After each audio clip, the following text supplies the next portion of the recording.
दुनिया में tariff war तेज हो चुका है। अमेरिका ने चीन, मैक्सिको और कनाडा से आयात होने वाले उत्पादों पर टैरिफ बढ़ा दिया है। China is in the midst of a trade war with the U.S. Last month, Trump imposed tariffs on all Chinese imports.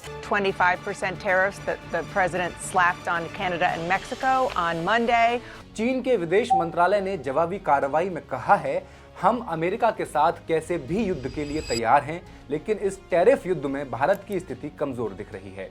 विदेशों में बजने वाले डंके की आवाज अब फुस हो गई है। अमेरिका ने भारत पर भी टैरिफ लगाने की घोषणा की है, लेकिन मोदी सरकार ने कड़ी प्रतिक्रिया देने के बजाय अमेरिकी वस्तुओं पर आयात शुल्क कम करने का रुख अपना लिया है।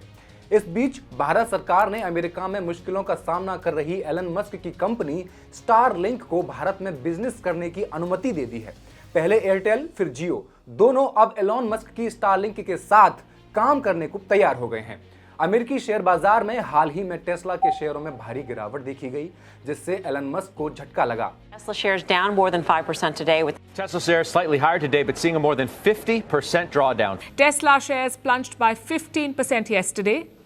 That's a $125 billion loss in a single day, $125 billion. Elon Musk, CEO of Tesla and SpaceX, saw his net worth drop a whopping $29 billion. Bharat में टेस्ला और स्टारलिंक के लिए नीतिगत रियायतें मस्क को बचाने की रणनीति के रूप में देखी जा रही हैं। भारत सरकार ने टेस्ला को भी फायदा पहुंचाने के लिए ऑटोमोटिव टैरिफ कम करने और अमेरिकी ऊर्जा कंपनियों से महंगी गैस खरीदने के संकेत दे दिए हैं। सवाल उठता है, क्या पीएम मोदी के मित्रों के कारोबार को बचाते बचाते हम गर्त में चले जाएंगे?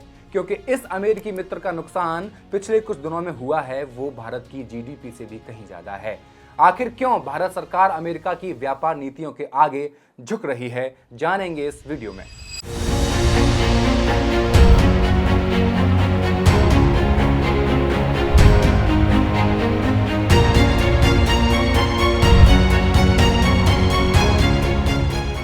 दुनिया में हालात कितनी जल्दी बदल सकते हैं, इसका ताजा उदाहरण सबके सामने है। जो ट्रंप कल तक पूरी दुनिया को टैरिफ वॉर में ढकेल रहे थे और जिनकी जोड़ी टेस्ला के मालिक एलन मस्क के साथ सबसे मजबूत मानी जाती थी, अब उन्हें बड़ा झटका लग रहा है। अमेरिका ने चीन, मैक्सिको और कनाडा से आने वाले सामानों पर टैरिफ बढ़ा दिया है, जो मंगलवार से लागू हो गया। इससे साफ है कि अब दुनिया टैरिफ वॉर के दौर में आ गई है। तो पहले समझ लेते हैं कि टैरिफ वॉर काम कैसे करता है। टैरिफ एक तरह का टैक्स है जो किसी देश में बाहर के देश से खरीदे जाने वाले सामान से आने वाले सामान पर लगाया जाता है। जब कोई खरीदार किसी विदेशी कंपनी से सामान मंगाता है तो उसकी कीमत पर एक तय प्रतिशत टैक्स जोड़ा जाता है, उसे ही हम टैरिफ कहते हैं। अमेरिका में customs and border protection agency देश के 328 बंदरगाहों पर यह टैक्स वसूलती है। अगर टैरिफ दरों की बात करें तो अमेरिका में हर प्रोडक्ट पर टैरिफ अलग अलग होता है। अगर किसी देश के साथ अमेरिका का ट्रेड एग्रीमेंट है तो उस पर टैरिफ की दरें कम हो सकती हैं। जैसे अमेरिका ने कनाडा और मैक्सिको से आने वाले उत्पादों पर 25% टैरिफ लगा दिया है। इससे पहले अमेरिका और इन देशों के बीच ज्यादातर व्यापार बिना किसी टैरिफ के होता था। ऐसा इसलिए क्योंकि तीनों देशों के बीच ट्रेड एग्रीमेंट साइन था। कनाडा, मैक्सिको जैसे देशों पर टैरिफ लगाने के बाद अमेरिका ने चीन पर भी टैरिफ लगाने की घोषणा की थी। पहले तो अमेरिका ने चीन पर 1 फरवरी को 10% अतिरिक्त टैरिफ लगाने का फैसला किया, फिर इसे बढ़ाकर 20% कर दिया। इस बीच चीन के विदेश मंत्रालय की तरफ से कहा गया, अगर अमेरिका युद्ध ही चाहता है तो फिर हम व्यापार युद्ध या किसी भी तरह का युद्ध आखिरी तक लड़ने को तैयार है। हमें डराया या धमकाया नहीं जा सकता। चीन ने रिटेलिएट करते हुए अमेरिकी उत्पादों पर भी टैरिफ बढ़ाने का फैसला किया, जिसमें अमेरिका से आने वाले कोयला और एलएनजी पर 15% और कच्चे तेल, कृषि मशीनरी और बड़ी इंजन वाली कारों पर 10% टैरिफ लगाया गया है। इसके साथ साथ चीन ने अमेरिकी टेक दिग्गज गूगल और एप्पल के खिलाफ जांच भी शुरू कर दी है। इससे दोनों देशों के बीच ट्रेड वॉर और तेज हो गया है। जाहिर है इसका असर वैश्विक बाजार पर भी पड़ेगा ही। जहां तक भारत का सवाल है तो ट्रंप 2 अप्रैल से भारत पर भी टैरिफ लगाने की घोषणा कर चुके हैं, लेकिन इसके जवाब में कोई प्रतिक्रिया भारत विदेश मंत्रालय की तरफ से नहीं आई है। ट्रंप लगातार भारत का नाम लेकर डरा धमका रहे हैं, लेकिन भारत सरकार की तरफ से कोई प्रतिक्रिया नहीं हो रही। उल्टा भारत जो अमेरिका पर टैरिफ लगाता था उसे अब कम करने पर आमादा हो रहा है। इसके साथ साथ ही अब मोदी जी ने अमेरिका में बॉयकॉट झेल रहे और भारी नुकसान में चल रहे ट्रंप के दोस्त एलॉन मस्क की स्टारलिंक को भारत लाने की तैयारी कर ली है। मंगलवार यानी 11 मार्च को बीएसई को दी गई एक फाइलिंग में एयरटेल ने बताया कि यह साझेदारी या पार्टनरशिप स्टारलिंक को भारत में अपनी सेवाएं बेचने और एयरटेल के मौजूदा टेलीकॉम इंफ्रास्ट्रक्चर के साथ मिलकर काम करने का मौका देगी। इस करार के जरिए देश के दूर दराज इलाकों में भी तेज इंटरनेट सेवा पहुंचाने की योजना है। स्टारलिंक की यह घोषणा ऐसे समय में आई है जब कुछ हफ्ते पहले भारत के प्रधानमंत्री नरेंद्र मोदी ने वॉशिंगटन में एलन मस्क से मुलाकात की थी।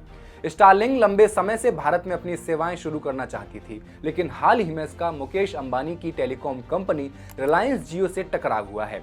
तो विवाद इस बात पर था कि भारत में सैटेलाइट सेवाओं के लिए स्पेक्ट्रम कैसे आवंटित किया जाए। रिलायंस की मांग थी कि भारत में सैटेलाइट स्पेक्ट्रम की नीलामी की जानी चाहिए, लेकिन भारत सरकार ने अमेरिका के दबाव में आकर अपने मित्र डोनाल्ड ट्रंप के मित्र की कंपनी को बिना किसी ऑक्शन के सैटेलाइट स्पेक्ट्रम एलन मस्क की कंपनी को यानी कि दे दिया है। तुलनात्मक रूप से चीन और भारत की प्रतिक्रियाओं पर नजर डालें तो अमेरिका की टैरिफ इंपोजिंग पॉलिसी पर भारत बैकफुट पर नजर आ रहा है और ऐसा होना उन लोगों के गाल पर तमाचा है जो विदेशों में डंका बजने जैसी बातें किया करते हैं। मुकेश अंबानी को इस बात की चिंता थी कि उनकी टेलीकॉम कंपनी, जिसने एयरवेव नीलामी में 19 अरब डॉलर खर्च किए, स्टारलिंक की वजह से अपने ब्रॉडबैंड ग्राहक खो सकती है और भविष्य में डेटा और वॉइस सेवाओं के ग्राहकों पर भी असर पड़ सकता है, यानी जियो खत्म हो सकती है।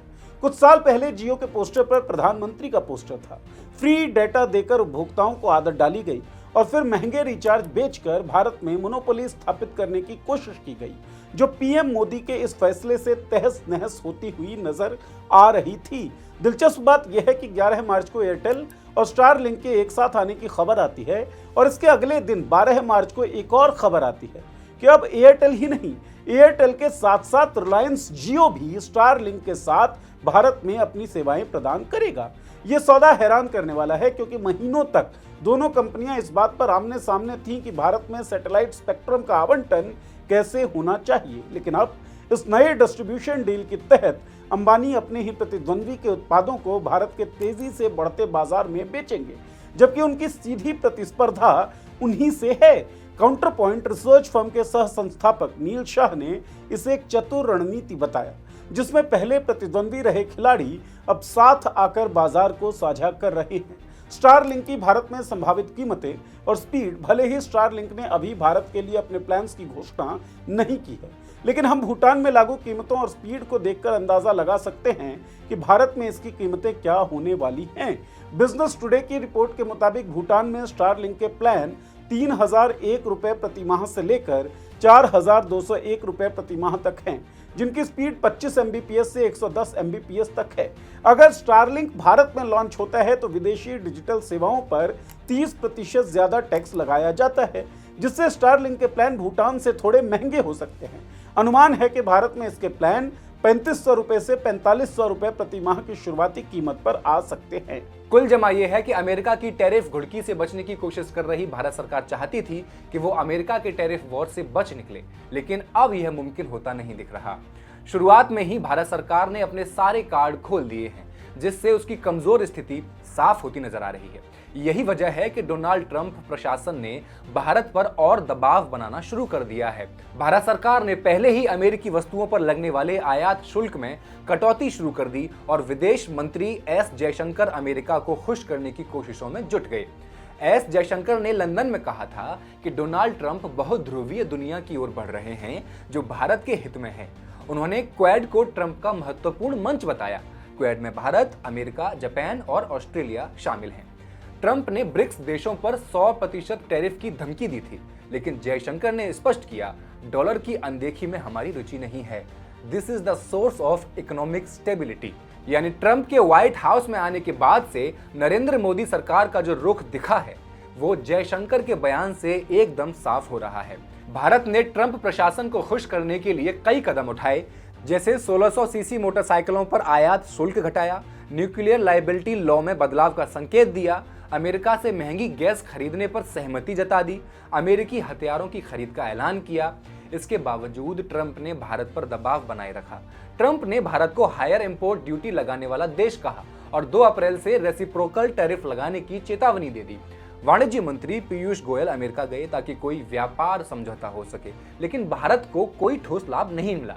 उल्टा भारत को कुछ देना ही पड़ गया। जैसे दालें अब म्यांमार, कनाडा के बजाय अमेरिका से आयात हो सकती हैं। सोयाबीन का आयात अर्जेंटीना, ब्राजील से हटाकर अमेरिका से हो सकता है। खाने वाले तेल, ड्राई फ्रूट्स और टैरिफ कम हो जाएगा। रूस पश्चिम एशिया से पेट्रोलियम आयात घटाकर अमेरिका से खरीदा जा सकता है। ऑटोमोटिव टैरिफ कम या खत्म किया जा सकता है, जिससे एलॉन मस्क की टेस्ला को फायदा मिलेगा। सवाल यह है, इतना सब कुछ एलॉन मस्क के लिए क्यों किया जा रहा है? आइए समझते हैं। 10 मार्च को अमेरिकी शेयर बाजार में हड़कंप मचा। टेस्ला के शेयर सिर्फ आधे घंटे में 8% गिर गए और बाजार बंद होते होते ये गिरावट -15.43% तक पहुंच गई। जब डोनाल्ड ट्रंप राष्ट्रपति बने थे तब एलन मस्क की कंपनी टेस्ला की वैल्यू तेजी से बढ़ रही थी, लेकिन दिसंबर में 486 अरब डॉलर की वैल्यू पर पहुंची ये कंपनी अब 330 अरब डॉलर पर आ गई है। टेस्ला के शेयरों में गिरावट से 150 अरब डॉलर का नुकसान हो चुका है। 10 मार्च के एक ट्रेडिंग सेशन में अमेरिकी शेयर बाजार बुरी तरह हिल गया। S&P 500 इंडेक्स 2.70% गिर गया, जबकि डो जोन्स में 2.08% की गिरावट आई। लेकिन सबसे ज्यादा झटका IT और टेक इंडस्ट्री को लगा, जहां NASDAQ इंडेक्स एक ही दिन में 4% गिर गया। रिपोर्ट्स के मुताबिक जनवरी से अब तक अमेरिकी शेयर बाजार में $4 ट्रिलियन डूब चुके हैं, जो करीब करीब भारतीय GDP के बराबर है। कौन है इस तबाही के जिम्मेदार? खुद अमेरिकी राष्ट्रपति डोनाल्ड ट्रंप और टेस्ला के मालिक एलन मस्क, जिन्हें कुछ समय पहले तक लोग सराहते थे, अब तेजी से उनकी आलोचना हो रही है। अमेरिका ही नहीं, पूरी दुनिया में उनके खिलाफ नाराजगी बढ़ रही है। चीन और यूरोप में टेस्ला की बिक्री तेजी से गिर रही है। सबसे ज्यादा विरोध कनाडा में हो रहा है, जो कल तक अमेरिका का सबसे भरोसेमंद पड़ोसी था। आशंका तेज हो गई है कि अमेरिका में महंगाई फिर से बढ़ेगी, लेकिन इससे भी बड़ी चिंता यह है कि देश आर्थिक मंदी की ओर बढ़ सकता है। बर्ड फ्लू की वजह से अमेरिका में अंडों की कीमत पहले से ही बहुत ज्यादा थी और माना जाता है कि यही वजह है कमला हैरिस की हार का बड़ा कारण बनी। डोनाल्ड ट्रंप ने चुनाव के दौरान वादा किया था कि वे अंडों की कीमतें कम कर देंगे, लेकिन हकीकत में दाम और भी अधिक बढ़ गए। हाल ही में जब एक पत्रकार ने ट्रंप से इस मुद्दे पर सवाल किया तो उन्होंने जवाब देने के बजाय उसे चुप रहने की नसीहत दे डाली। अब अमेरिका की आर्थिक परेशानियों में एक और नई समस्या जुड़ गई है। ये परेशानी इस बार एशिया की तरफ से जुड़ रही है। अमेरिका शेयर बाजार में भारी गिरावट के बाद एशियाई बाजारों में क्रिप्टो करेंसी भी लुढ़क गई है। बिटकॉइन 3% गिर गया, जबकि ईथर 6% तक नीचे चला गया है। एलन मस्क के फैसलों का सीधा असर 20 लाख अमेरिकी कर्मचारियों पर पड़ रहा है। हैरानी की बात यह है कि मस्क किसी संवैधानिक पद पर नहीं है, फिर भी वो ऐसे फैसले ले रहे हैं जो आम अमेरिकियों की जिंदगी को प्रभावित कर रहे हैं। इतना ही नहीं, United states agency for international development, जो अमेरिका से गरीब और डेवलपिंग कंट्रीज को आर्थिक मदद देता था, उसकी फंडिंग तुरंत रोक दी गई। हालांकि अमेरिकी अदालत ने राष्ट्रपति ट्रंप के इस फैसले पर रोक लगा दी है, लेकिन इसका असर कई देशों पर पड़ सकता है। अमेरिकी जनता में गुस्सा लगातार बढ़ रहा है। लोगों का मानना है कि ट्रंप के तानाशाही वाले फैसलों के पीछे एलन मस्क का बड़ा रोल है। यही वजह है कि टेस्ला के शोरूम के बाहर प्रदर्शन हो रहे हैं। विरोधियों ने मस्क की तुलना नाजी नेताओं से करनी शुरू कर दी है और सड़कों पर प्रदर्शन और भी तेज होने लगे हैं। कई जगहों पर टेस्ला की गाड़ियों को आग लगाने और तोड़फोड़ करने की घटनाएं भी सामने आई हैं। डोनाल्ड ट्रंप खुद अपने फैसलों के जाल में अब फंसते नजर आ रहे हैं। इस दौरान वो घोषणा करते हैं कि वे टेस्ला की इलेक्ट्रिक कार खरीद लेंगे। क्या ये सिर्फ एलन मस्क की दौलत बचाने का फैसला है? अगर शेयर बाजार में आ रही ये गिरावट नहीं रुकी तो अमेरिकी अर्थव्यवस्था पर महंगाई और आर्थिक मंदी की दोहरी मार पड़ सकती है। ये स्थिति 1929 के ग्रेट डिप्रेशन जैसी बन सकती है, जिसका असर सिर्फ अमेरिका तक सीमित नहीं रहेगा, बल्कि भारत जैसे डेवलपिंग कंट्रीज पर भी इसका बुरा असर पड़ेगा। इस बीच एलन मस्क ने अपने सोशल मीडिया हैंडल पर ट्रंप की घोषणा का स्वागत किया और उनकी पोस्ट को शेयर करते हुए लिखा, धन्यवाद राष्ट्रपति महोदय। अपने मित्र के गिरते शेयर के मद्देनजर क्या क्या नहीं किया मोदी जी ने। मुंबई में टेस्ला का शोरूम भी खोल दिया गया है। अमेरिका, जो अब तक दिन रात डॉलर छापकर दुनिया को कर्ज देकर उसे ही अपनी ताकत दिखाने की धमकी देता था, आज खुद आर्थिक संकट के कगार पर खड़ा है। इसकी वजह एक अति दक्षिणपंथी नेता की सनक है। जिसने विश्व बैंक, IMF और WTO जैसे संस्थानों के बनाए नियमों को मानने से इनकार कर दिया है। अब सवाल ये उठता है कि अब प्रवासियों को अपमानित करने, उन पर भारी टैक्स 20% से 100% तक लगाने और अमेरिका की नागरिकता देने के वादे का क्या होगा, क्योंकि अब हालात बिगड़ते जा रहे हैं। गोल्डमैन सैक्स ने 2024-25 की चौथी तिमाही में अमेरिकी GDP ग्रोथ का अनुमान 2.4% से घटाकर 1.7% कर दिया है। मॉर्गन स्टैनली और JP मॉर्गन ने भी अपने अनुमान घटा दिए हैं, जिससे साफ है कि अमेरिका की अर्थव्यवस्था गंभीर संकट में फंस सकती है। फिर चाहे नरेंद्र मोदी अपने मित्र के मित्र मस्क को बचाने की कितनी भी कोशिशें कर लें, अमेरिका से लाए गए सामान पर भारत भी टैरिफ लगाता है, तो अमेरिका सिर्फ भारत से टैरिफ कम करने की मांग नहीं कर रहा, बल्कि सरकारी खरीद, देशी कंपनियों को मिलने वाली मदद और खाने पीने की चीजों पर मिलने वाली खास छूट पर भी सवाल उठा रहा है। यानी वह चाहता है कि भारत उसकी सभी शर्तें मान ले। ट्रंप की शिकायत हमेशा यही रही है कि भारत अमेरिका पर जरूरत से अधिक टैरिफ लगाता है, तो भारत में टैरिफ ज्यादा क्यों है? ये नियम भारत ने खुद नहीं बनाए, बल्कि ये दुनिया के व्यापारिक नियमों WTO के हिसाब से तय किए गए हैं। दूसरे विश्व युद्ध के बाद दुनिया में व्यापार के लिए कुछ नियम बनाए गए, जिन्हें गेट या general agreement on tariffs and trade कहा गया। 1995 में गेट की जगह WTO ने ले ली, जो अब दुनिया भर के व्यापार के नियम तय करता है। वर्ल्ड ट्रेड ऑर्गेनाइजेशन के 166 सदस्य देश हैं और भारत भी इसका हिस्सा है। भारत को ज्यादा टैरिफ लगाने का हक क्यों है? WTO ने दुनिया के देशों को 4 श्रेणियों में बांटा है, जो उनकी प्रति व्यक्ति आय पर आधारित है। जो देश गरीब हैं, उन्हें ज्यादा टैरिफ लगाने की छूट दी गई है, ताकि वे अपने देश के उद्योगों को बचा सके। भारत अभी निम्न मध्य आय वाले देशों में आता है, इसलिए उसे आयात पर ज्यादा टैक्स लगाने का हक है। टैरिफ तय करने के 3 और नियम होते हैं। पहला है MFN यानी मोस्ट फेवर्ड नेशन टैरिफ। इसका लाभ WTO के सदस्य सभी देशों को दूसरे सदस्य देशों के साथ व्यापार में मिलता है। दूसरा प्रेफरेंशियल टैरिफ। अगर 2 देश आपसी समझौता कर लें तो वो एक दूसरे को टैरिफ में छूट दे सकते हैं। तीसरा होता है स्पेशल सेफगार्ड्स। अगर किसी देश को लगे कि बाहर से आने वाले सामान से उसके अपने उद्योगों को नुकसान हो रहा है, तो वो टैरिफ बढ़ा सकता है। लेकिन अमेरिका ना तो इन सब नियमों को मानता, ना WTO जैसी संस्थाओं को।